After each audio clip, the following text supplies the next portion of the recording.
Bonjour, nous sommes aujourd'hui à Montpellier et ça va être une session 100% Occitanie puisque j'ai le plaisir d'accueillir Marie Faruche qui vient de Toulouse.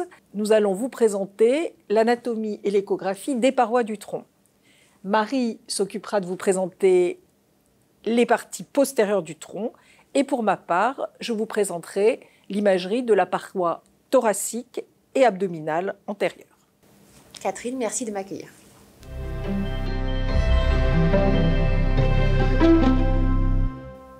Nous allons maintenant voir comment nous réalisons une échographie de la paroi antérieure du tronc. Nous allons successivement voir la paroi thoracique, avec en particulier le muscle grand pectoral, le petit pectoral, le serratus antérieur et les muscles intercostaux. Puis nous continuerons par la paroi abdominale, avec le muscle droit de l'abdomen et les trois muscles antérolatéraux superposés, le transverse, l'oblique interne et l'oblique externe. Commençons tout de suite par la paroi thoracique antérieure. La première chose à explorer est la partie osseuse et cartilagineuse.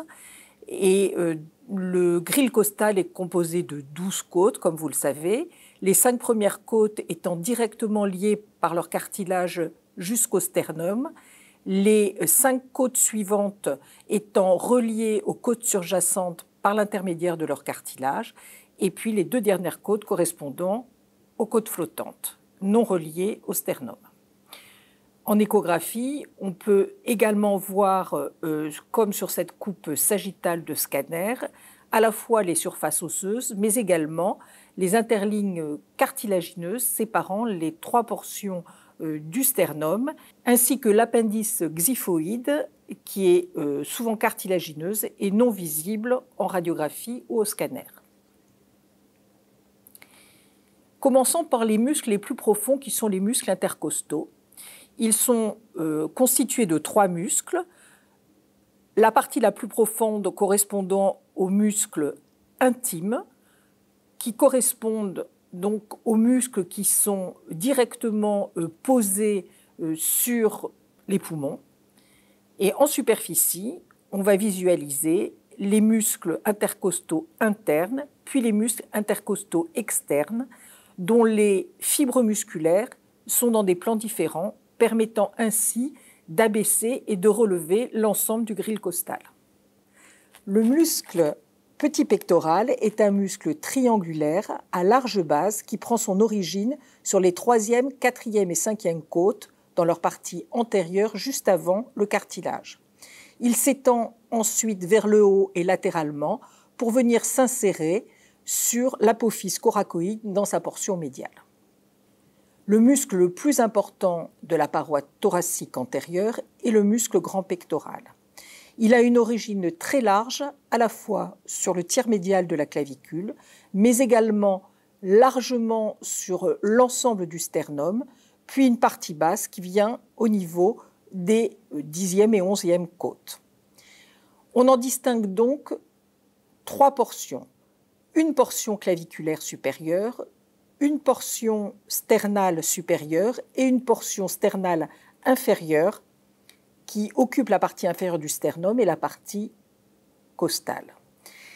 Ces 3 parties musculaires vont aller s'orienter latéralement et s'enrouler autour d'elles-mêmes pour venir s'insérer sur la berge latérale de la coulisse bicipitale. Prenons un temps pour décrire de façon plus spécifique l'insertion humérale du tendon grand pectoral.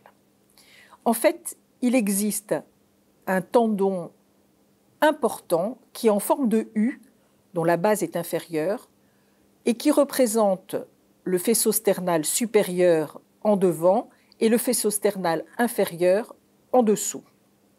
Le faisceau claviculaire reste musculaire plus longtemps, souvent visible en avant du tendon commun principal des chefs sternaux.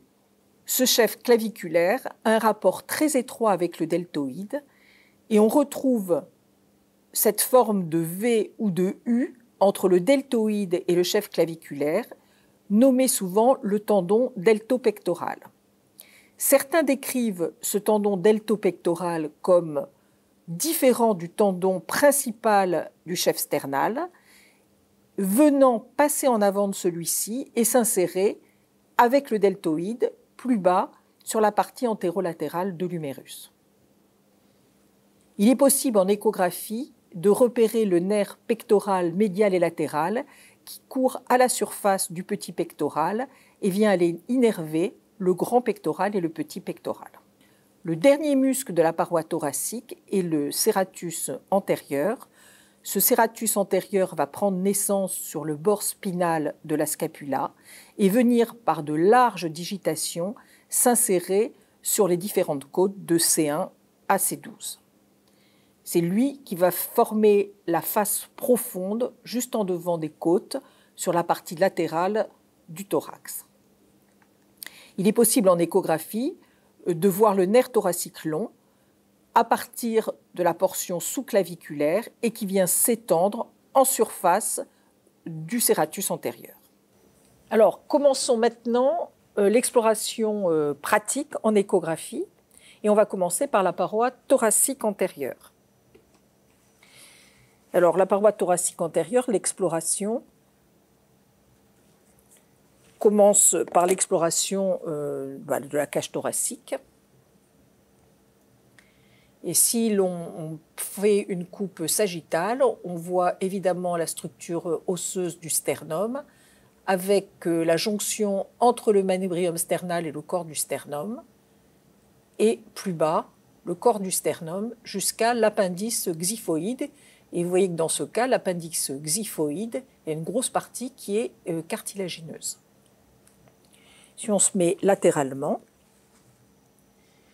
eh bien, on voit les cartilages costaux qu'on peut allonger. On voit bien qu'en dessous des cartilages costaux, on voit la plèvre et le poumon, l'insertion des cartilages costaux sur le sternum.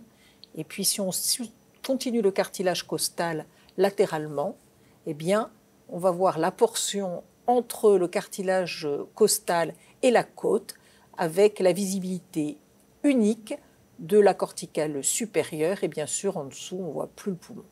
Donc ici la jonction entre le cartilage costal et la côte.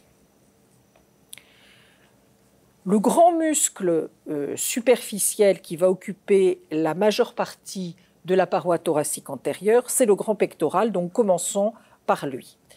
Nous avons vu qu'il s'insérait largement sur le tiers médial de la clavicule, sur le sternum et sur certaines côtes. On le voit très bien dessiné ici. Donc, si je mets en axiale transverse ma sonde sur le sternum et sur la partie un peu latérale du sternum, eh bien, on voit le muscle grand pectoral qui va s'étendre très largement sur l'ensemble de la paroi thoracique.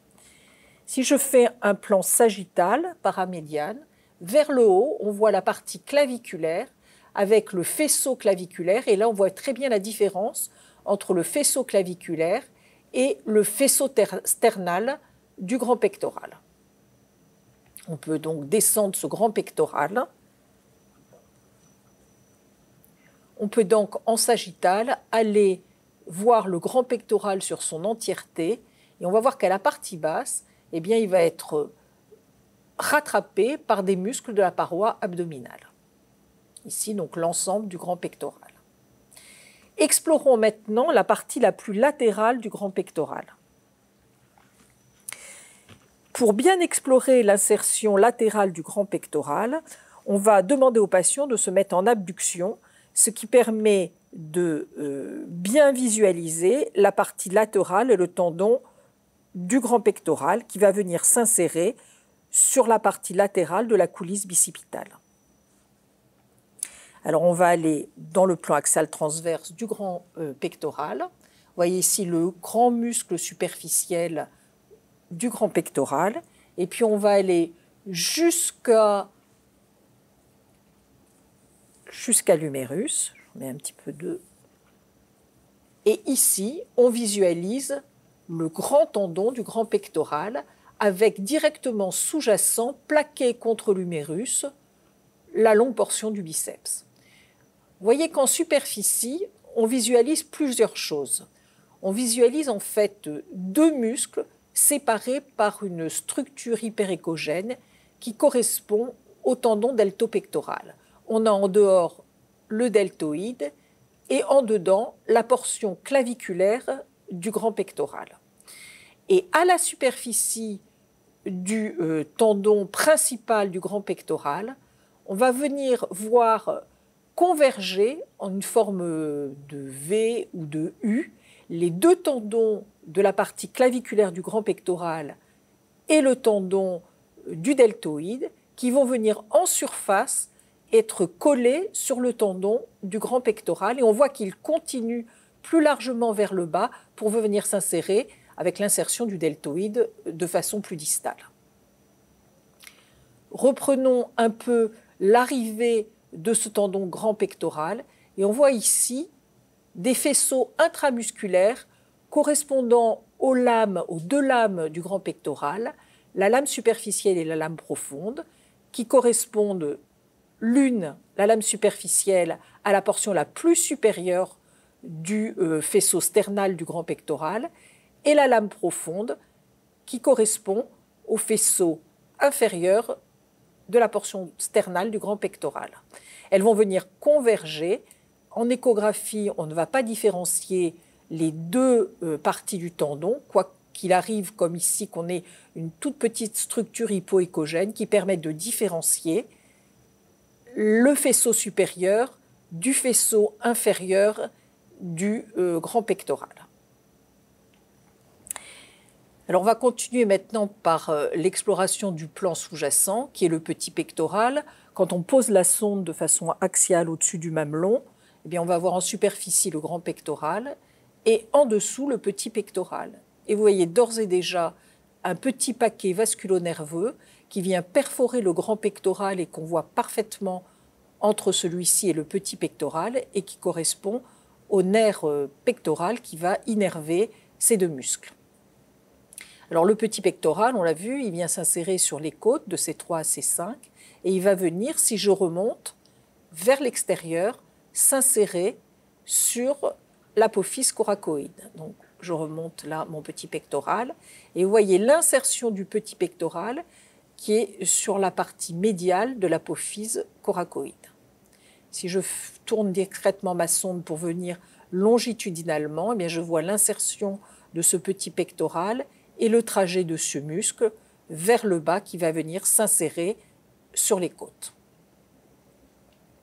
Intéressons-nous maintenant à la partie la plus profonde de la paroi thoracique antérolatérale, donc le muscle serratus antérieur. À la partie haute, sur un plan axial transverse, on voit en profondeur du petit pectoral le muscle serratus antérieur avec à sa superficie, collé entre le petit pectoral et le muscle serratus, le petit paquet vasculo-nerveux qui correspond au tronc thoracique long. Mais c'est en surélevant le bras au-dessus du patient qu'on va pouvoir mieux voir ce muscle serratus antérieur. Notre point de repère, ça va être alors la pointe spinale de la scapula qu'on voit ici, et puis plus latéralement, eh bien, on va voir le long des côtes ce muscle serratus antérieur. Et à sa superficie, on peut suivre le nerf thoracique long qui vient ici courir le long de ce muscle serratus. Si je fais une petite rotation de 90 degrés, eh bien, on voit ici le nerf thoracique long qui court le long du serratus antérieur. À la superficie de ce muscle serratus antérieur, eh bien, on a ici le grand dorsal dont Marie va vous parler prochainement. On va finir l'exploration des muscles de la paroi thoracique antérieure par celle de l'espace intercostal, où on voit la superposition des trois petits muscles de profondeur en surface, le muscle intime, l'oblique interne et l'oblique externe. En profondeur, la plèvre et le poumon qui est mobile.